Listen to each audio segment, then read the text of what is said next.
akusasyon ang tinanggap ng XXX hinggil sa di umano'y questionableng pagdemolish ng 17 mga gusali sa loob ng Clark International Airport sa Pampanga na sinimulan noong pang nakaraang taon. Maganda naman daw sana ang intensyon ng pamunuan sa kanilang aksyon dahil ang mapagbebentahan ng mga materyales mula sa mga ginibang gusali na nagkakahalaga ng 33 million pesos ay idudonate daw sa mga kapatid nating ita. Pero sa sumbong na nakarating sa amin, hindi raw ganito ang nangyari. Kaya't ang tanong ngayon, sa donasyon nga ba napunta ang pera o sa isa na namang anomalya? Dito po natuon ang aming investigasyon.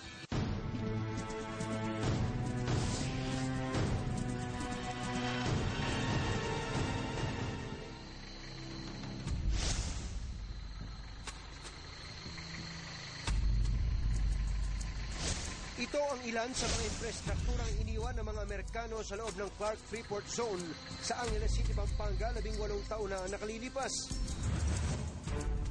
Pero mula raw nang iwan ito ng mga kano, hindi na raw nagamit pa ang mga gusaling ito. Bagay na pinanghihinayangan daw ni Candaba Mayor Jerry Pilayo. Yan lang ang naiwan ng mga Amerikano sa Pampanga. Doon na pwedeng pakinabangan. Kung maalala mo, siguro mga more than 60,000 yung mga halos Kapampangan na nagtatrabaho sa mga call centers. Kinausap ko si former Secretary of Labor at saka yung Director General ng TESDA. Sabi ko, invest na umuwi pa sa mga kani-kanilang lalawigan like Tarlac, Zambales, yung mga nagtatrabaho sa call center sa Clark. Meron na tayo kakong existing na struktura rito sa loob ng Clark na pwedeng gawing dormitoryo. Bukod dito, maaari rin daw itong makatulong sa agrikultura ng Pampanga at maging sentro ng kalakalan sa buong rehiyon. Gagamitin natin na parang bagsakan kamukha ng mga bulaklak na galing at saka na galing ng Baguio, yung nasa Dangwa, yung gulay na galing ng Baguio, yung gulay na Biskaya. Pwedeng gawing parang food terminal ito, no? Willing din akong mag-list na mura, no? Dahil may nakausap akong investor na gusto niya yung concept ko na magkaroon ng one-stop shop dyan. Kaya naman laking panghinayang nito nang mabalitaang ginigiba ang mga naturang gusali. 2009, merong giniba doon sa 5 building na magkatabi.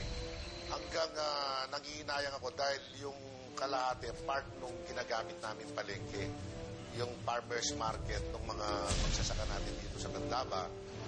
Agad daw siyang nagtungo sa pamunuan ng Clark International Airport Corporation. Kinuha ko yung atensyon ni Mr. Ricaport. Sabi ko naman, bakit giniba ito? Pinagkikinabangan pa natin at may gagamitin. Nausap ko rin si Mr. Luciano, kako, ba't mo giniba? Sayang naman itong struktura. Sabi niya, pasensya ka na, si Jerry, sabi niya, ibibigay natin yung mga building niya sa mga ita. No? Hindi no sinabi niyang ita, okay na.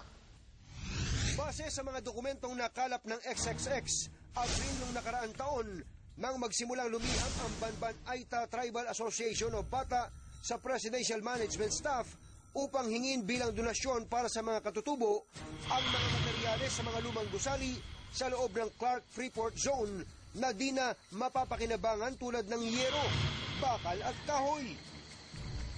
Agad naman tumugon ang pamunuan ng Clark International Airport Corporation at 4 na gusali ang agad na ginawad sa samahan.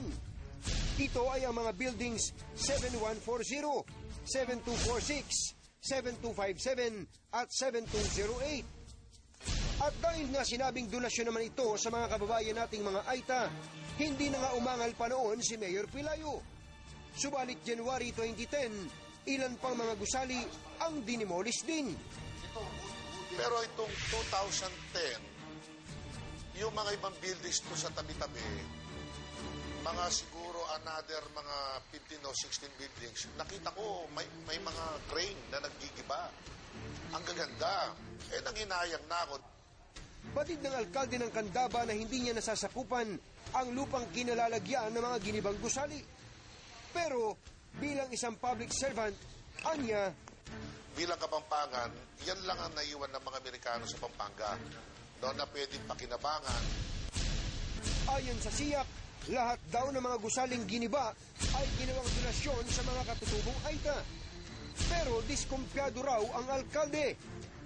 Kaya naman, sumulat daw siya sa board ng SIAC upang paimbestigahan ang mga ginibang mga gusali. Nagulat naman daw ang chairman ng board of directors ng SIAC nang malaman ang naturang demolisyon dahil wala pala itong permiso mula sa kanila. Sumulat ako officially sa board ng Clark International Airport ng chairman si Mr.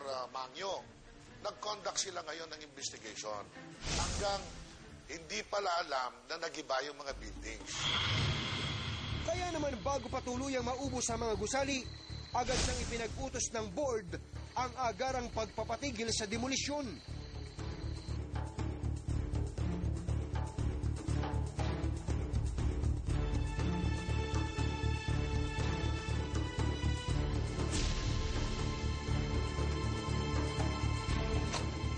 Sinubukan naming kunin ang pahayag ng chairman ng board of directors hinggil sa naging resulta ng kanilang investigasyon, pero hindi siya nagpaunlak ng panayam sa amin. Sa halip, isang text message ang ipinadala niya sa pamamagitan ng kanyang abogado, nakasa doon na hindi na raw siya magbibigay ng interview na may kinalaman sa dinimolis na gusali sa Clark dahil nasa ombudsman na daw ang usapin. Nabanggit din sa naturang text ang tila naging sentimiento ni Ginoong Mangyo tungkol sa dati naming expose sa isang subdivision sa Pampanga na kanyang pagmamay-ari. Mais linawin ng XXX mang hinihingi naming pahayag at impormasyon sa aming investigasyon ay para sa kaso ng demolisyon sa Clark, kung saan si Ginoong Mangyo ang chairman ng board of directors ng SIAC at isang public servant. Kaiba sa dating issue ng Lakeshore Subdivision na siya ang pribadong may-ari. Gayunman, di man humarap sa amin si Chairman Mangyo, nakakuha naman ng XXX ng kopya ng final report ng fact-finding committee na binuo ng board of directors. Ayon sa kanilang isinagawang audit, aabot daw ng 33.5 million pesos ang halaga ng 17 gusaling dinimolis. Samantalang wala pang 1 milyon ang halagang may resibo na napunta sa mga sinasabing benepisyaryong mga katutubo.